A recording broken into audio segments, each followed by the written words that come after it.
A dermatologist has officially weighed in. What do you say? Jason Kelsey's statements. True. All right, kiddo, what is? Listen, here's your final challenge now, yeah? Let your beard go through your phone. Hell nah, lad. Your ass is tweaking you, Jigsaw, lad.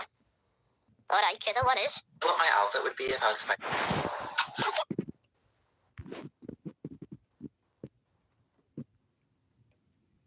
The American dream doesn't require a college degree.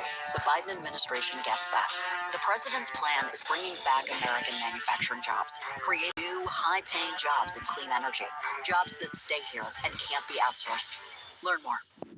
Check out the NFL rookies in their new team's threads. Got the band rookie tandem with Williams and Odunze. They recreated the Step Brothers image. You love to see it. It's actually a sick photo of Jane Daniels. If you look closely near his helmet, he's wearing a visor. This is the best image they had of Marvin Harrison debuting his new Cardinals uniform. Blake Neighbors looks pretty good in the Giants uniform, but he's going to change his number to 8 after Daniel Jones is gone. Xavier Legette looks like he was made to be a Panther. I absolutely love the way Michael Penix looks in a Falcons uniform. Dallas turned in a Vikings uniform. Looks kind of weird, honestly, but we'll probably get used to it. We got Xavier Worthy rocking his new Chiefs uniform. Ricky Pearsall kind of looks like Christian McCaffrey here. The big man Joel in his new Chargers gear. And we can't forget about Ladd McConkey and Brandon Rice. Switch 82 to number 80. Let him wear his father's number. Brian Thomas looking solid in the Jaguars teal. Jaguars were the only team to also get a picture of their kicker, Cam Little. You'll love to see it. This picture of Nate Wiggins in the Ravens uniform actually goes so hard. Raiders, can you all switch Brock Bowers' number? 89 is not it. Keon Coleman in his Bills uniform. I swear, every player that puts a Bills uniform on looks less athletic. We got Kool-Aid McKinstry in the Saints colors. Same goes with the big man Talise Falanga and the Saints franchise quarterback Spencer Rattler. Hey, Troy Fatano got a similar tattoo to Tua. I love to see it. We got Zach Frazier in the Steelers uniform. He might be the steal of the draft, honestly. And Rome Wilson in the Steelers uni might be another steal. Fashawn who's rocking the new Jets jersey. And we got a pick of Jordan Travis in the new Jets jersey. Leite Latu rocking his new Colts uni. Blake Corum looking fresh in his new Rams jersey. Michael Pratt's rocking his Packers uni. We got Bucky Irvin looking fresh in the new Bucks uniform.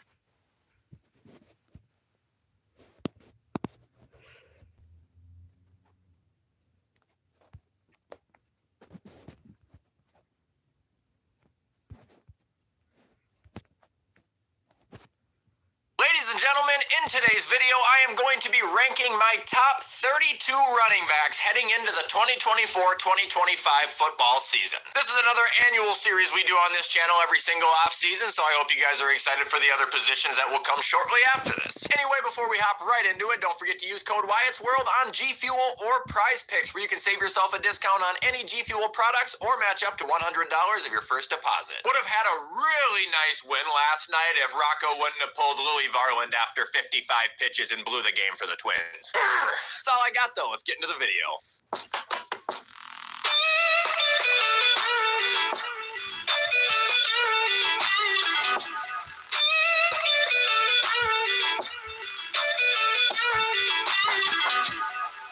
Alright, so I don't know exactly how I did this last year, but I gotta imagine it was an extremely similar fashion. I got an entire tier list here ranked number 1 through 32, and we will be starting at the bottom, working towards the top. But now it's time for some people's favorite part and some people's least favorite part, and that is where we begin with number 32. And some of you guys probably already know who I'm gonna put down here. If you guessed Chuba Hubbard, you are absolutely correct. Somebody's gotta bottom out the list, and there couldn't be a better candidate for it. I don't think this guy has any pop in his step. I think he runs directly into defenders, and I just flat out don't think he possesses one trait in him that is above average. Moving on to 31, we got Ramondre Stevenson. Now, he did have an off year last season, but I think this guy's a good physical runner. He's very good at catching the ball, and he's just got to find more consistent usage, which I'm led to believe with them dropping Zeke and adding Antonio Gibson, he's going to be a 3-down back again. Well, actually, I don't know if he technically ever was, but I think he will be a 3-down back this year. Moving on to 30, we have Tyler Algier. Now, I do think he's a very hard runner. It's just the fact that nobody wants to see him play over Bijan Robinson. Like, tell me when I'm telling lies. I mean, as far as talent goes, he's like a slightly better Javonte Williams. Moving on to 29, we got Khalil Herbert. If this guy had full reps, he'd be a lot higher on the list, and I also think he battles some injuries, but he's extremely shifty, extremely quick, and he's very, very productive with his legs. Pretty underrated. That'll bring us to 28, where we got my man Devin Single McCringleterry. Said it before, I'll say it again, one of the most consistent backs in the league. He's going to average 4.5 yards a carry, run for 800 yards yards and get you 4 to 6 touchdowns. Don't let his size fool you either. He can catch the ball. He can get going in a hurry. They call him Motor for a reason. Moving on to 27, give me Rachaad White. He actually had a pretty damn good year in Tampa Bay. Now, his average wasn't the best, but he ran for 906 touchdowns, and he also caught for 60 receptions, 550 yards, and 5 more touchdowns. Like, he was all over the field in a very productive manner last season. 26, give me Brian Robinson Jr. Now, I used to be pretty hard on this guy, and I've come to terms. He's not that bad of a running back. Far from the best, but he's not that bad. He can actually do a little bit of everything, and if you give him a shot in the red zone, the guy can pull out some pretty crazy tricks to score a touchdown. At least that's what I saw last year. Moving on to 25, we have Jaylen Warren. He's not pictured, so Cordero is going to stand in for him. But Jaylen Warren's actually a crazy good running back. I think he's unintentionally kind of forcing Najee out of Pittsburgh. Crazy elusive, crazy productive with his legs, and honestly, for being 5'8", I'm not sure there's anybody in the league who's more explosive than him. Now we got 24, and give me Najee just by a tick. Look, he has been a crazy consistent runner for the last 3 years, and he is coming off of his best year touchdown and productive-wise. I genuinely believe he has evolved quite a bit from the running back he was 3 years ago, and had Jaylen Warren not been there to take a bunch of his carries this year, we would have seen a really good stat line out of Najee Harris. I believe in Najee. Now on to 23, we have D Swift, and this is always hard because I've always really liked him, but he's always the hardest to give credit to because there's always what-ifs surrounding him. First off, the Lions stunk for a couple years, so his stats were held back. Then the Lions were kind of good, but he got a ton of carries taken from him by Jamal Williams. Then he goes to Philadelphia and goes off, but that's the same O-line that made Miles Sanders good. Like, I don't think he's bad. It's just, when are we going to finally see D Swift in a situation where we can be like, okay, this is who he is. Now we got 22. Give me Tony P. Disappointing last year, but was he bad? No. The guy averaged 4 yards a carry, ran for 1,000 yards and 6 touchdowns, and also caught for like 55 receptions. Like, he can hold his own. He is a running back in the NFL. I think he's got some incredible playmaking ability in him. I just think he looked a lot better when he was behind Zeke. And now he's probably going to get his job taken by Tajay Spears, who's not on this list, but will probably be in the top 15 next year. You can earn gift cards by playing new games on your phone. Download Misplay and start your earning journey today. Now on to 21, we have Alvin Kamara. Weird world we're living in now, isn't it? I mean, he's just slowing down, man. He's getting older, and that's just the truth behind it. I know he missed a couple games last year, but if you even look at his receiving, his yards per reception are way the fuck lower than what they used to be. He's not as quick. He cannot break as many tackles as he used to. I don't think his juke moves are nearly as fast as they used to be. Still a good running back, but I think he's inching towards serviceable. Now moving on to 20, we have Joe Mixon. I don't think he's bad. I just think he's kind of hit or miss, and I think he's kind of situational as well. He really didn't have a bad year last year at all. I guess that's just kind of a personal take that's probably going to be dog shit to a lot of people. Now moving on to 19, give me Devon Achane, who's not pictured, so we're going to use Jeff Wilson. Achane's a damn freak, man. He had 100 carries and 800 yards and 8 touchdowns. Like, do you not understand how fucking crazy that is? He's just got to avoid injury, which me as a Bills fan, I can't really say I'm too excited about seeing. Now we got 18, give me James Conner. Come on, give him some respect. He's one of those running backs that people hate because they think he should be bad, and he just isn't. 17, give me Kenneth Walker. He took a little bit of a tumble from where I had him last year, but I still got a lot of hope for him. The only thing from him is he is very hit or miss. I mean, it feels like you're either watching Bo Jackson or Alexander Madison with the guy. Very little in between. And 16, give me Raheem Mostert, another guy that you gotta give some flowers to, man. This guy's been in the league since 2015. He's been on 5 different teams in that span time, and he just threw up, by far, not even close, the best season of his career. 1,000 yards, 4.8 yards a carry, and 18 touchdowns. That's not even looking at his receiving. Like, that is absolutely insane. Now moving on to 15, give me Kyren Williams, who's also not pictured because whoever made this list sucks, but we have Cam Akers standing in for him. Actually, I think I'm just using an old list, to be honest with you, but it was the one I could find with the most people. Anyway, this guy was a shit brick house last year. I mean, he did everything he was asked, and he did it at an absolutely elite level. I mean, playing on the same team as Puka Nacua and Cooper Kupp while being a running back and still getting nearly 1,200 yards and 12 touchdowns, that's an accolade. Like, I mean, that means you're so damn good at your job that they can't be throwing to 2 of the best receivers in the league. Like, that means they have to actually compensate. 14, give me David Montgomery. I'm shocked he made it this high, but he's a good fucking back. Was always good, was always underrated on the Bears, then he went to the Lions where they drafted Gibbs and everyone thought he was just going to be a backup, which by the way, to Gibbs, he should be a backup, but the guy's coming off of a career year. He's never had as many touchdowns as he's just had. He's never averaged as many yards a carry as he just did. There's a lot of teams last year that probably should have grabbed him before the Lions, and they just didn't do it. Moving on to 13, we have Travis Etienne, another guy who I like to think is hit or miss, but then I saw a statistic that said only him and Christian McCaffrey have been the two running backs to have more than 1,400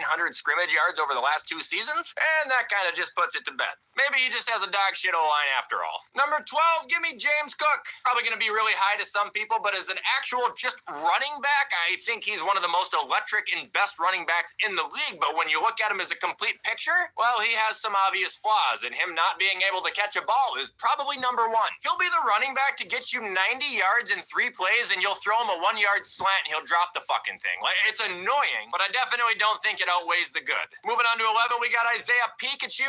I know I've said this before, and I mean it. He is genuinely as good as the Chiefs allow him to be. I think he's exceptional at every trade. I think the guy punishes the ground he runs on, but it is a given fact that if you are a running back on the Chiefs roster, you are pretty much guaranteed a pretty minimal workload.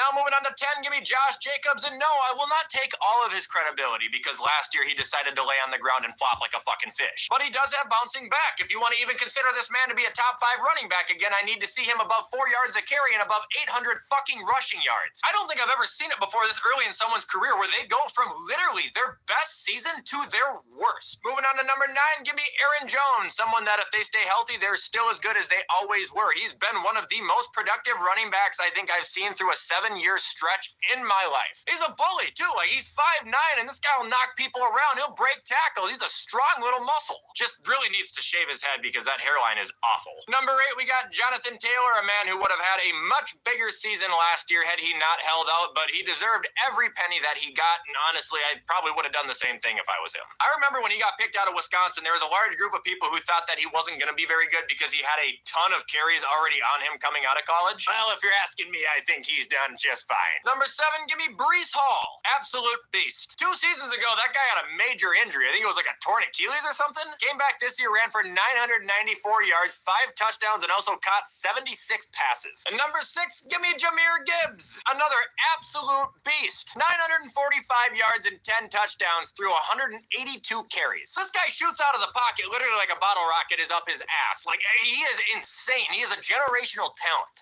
All right, number 5, give me Bijan Robinson. This is another absolute freak of nature talent who I know would have had a much better year last year had he had the proper usage. Have you seen the camera shots of this man, like the aerial ones of him doing his 360s? He's untouchable. This guy moves like something I've never seen before. He looks like he has an X-Factor ability in Madden. Like, it's that crazy. Also, he's not only got an insane ability to get down the field at an exceptionally fast rate and get open, but the guy has got a set of hands like a wide receiver. Moving on to 4, we have Saquads, another guy I used to be really hard on, and another guy who shut me the fuck up a couple of years ago when he stopped getting hurt. And I'm not even going to try and reflect on his year from this last year because there is not legitimately a single running back in the league who would have been successful in that situation. A matter of fact, I think 960 yards, 6 touchdowns, and 40 receptions on a team that was constantly alternating quarterbacks and offensive game plans every single week is pretty fucking honorable. Number 3, give me Nicholas Jamal Chubb. This one hurts my heart. He should be number 1 if Minka Fitzpatrick didn't hold him down and take a sledgehammer to his leg. Through 6 years in the NFL, keep in mind he only got to play like,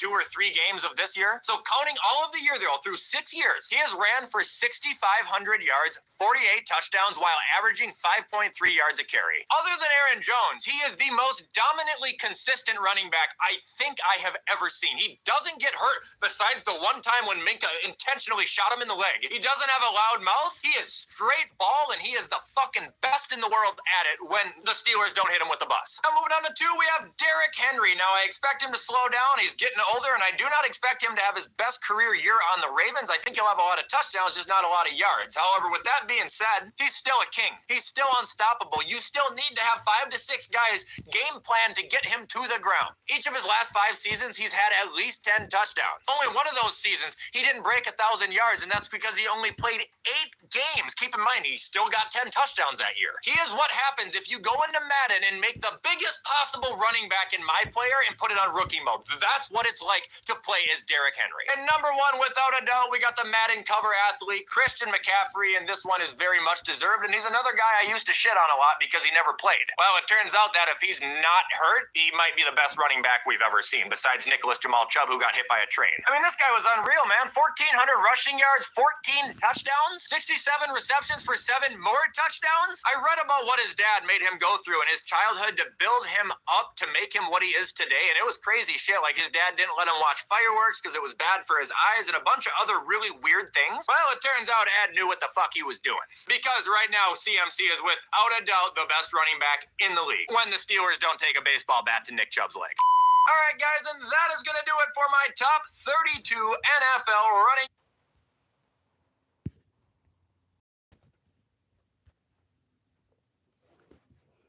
Sup?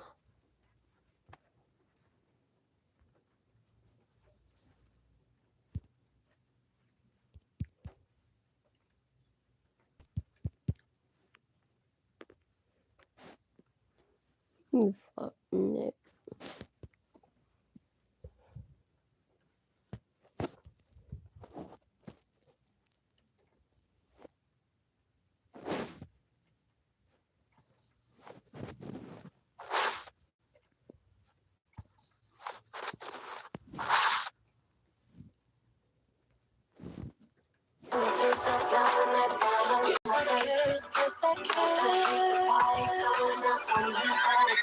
Watch me dance, dance the night away. My heart could be burning, but you won't see it on my face. Watch me dance, dance the night away. I'll still keep the party running, I won't get out of place. When my heart breaks, it's hard to know what she would say, but I think she wants you to live like the world's on fire. Want you to love like hearts don't break. Never look down when you walk the wire, like she made it to 48. So make your birthday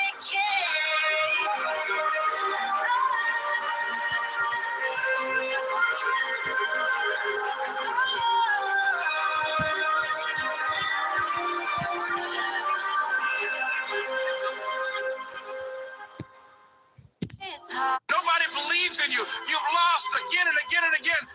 A dermatologist has officially weighed in. What do you say?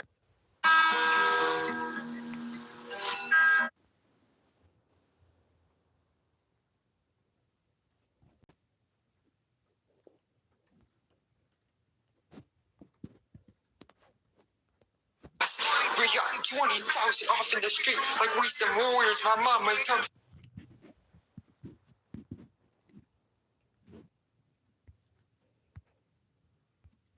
She just wanna go back to the future, so I brought that color DeLorean. 21 minutes until I gotta go, so I told that girl I'm gonna slaughter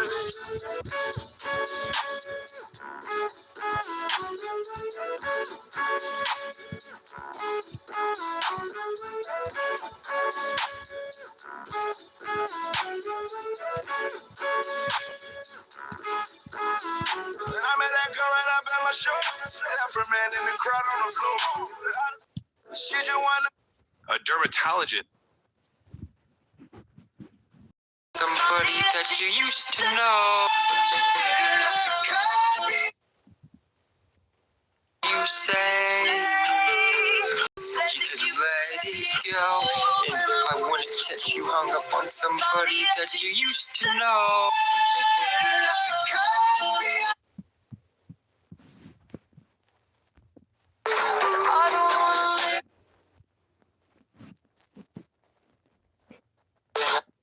I don't wanna live that way.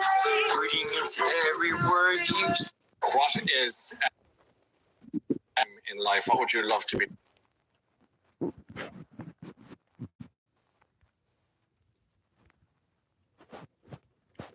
You see me,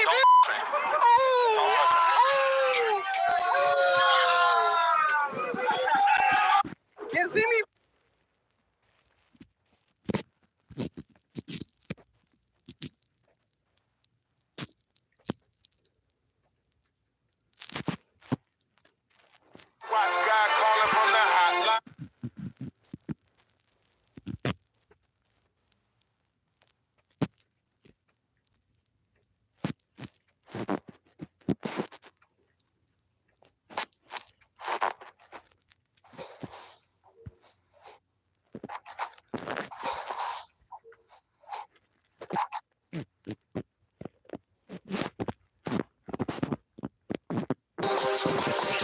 Look in my eyes and tell me your tale. Do you see the road? I'm out to my soul. Until me the size. Whenever the smoke clear out of my face, my picture perfect and through other fire. All of that green and yellow, that truth in your eyes just tell you demise. I'm with to my side to push back the ceiling and push back the feelings I had to the side. I replay them nights and right by my side. All I see is the sea of people that ride when you could just do what Scotty would do. To jump out the stage and say I'm a child. The music creative became the most rated. I gotta find balance and keep me a smile.